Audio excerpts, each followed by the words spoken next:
Let me show you how to unblock someone on TikTok. If you want to unblock someone on TikTok, this is your home page, and at the bottom you can see your profile. Click on your profile like this. So right here on your profile, you need to go ahead and click on the three-line icon at the top right corner. Once you do that, go ahead and click on settings and privacy.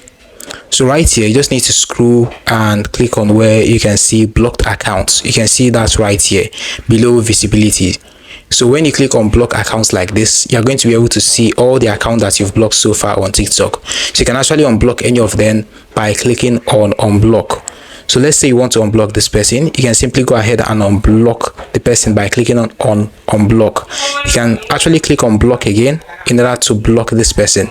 So this is how simple it is for you to unblock someone on TikTok. Hope you found this guide helpful. Now hit the like button, subscribe, and see you in the next one.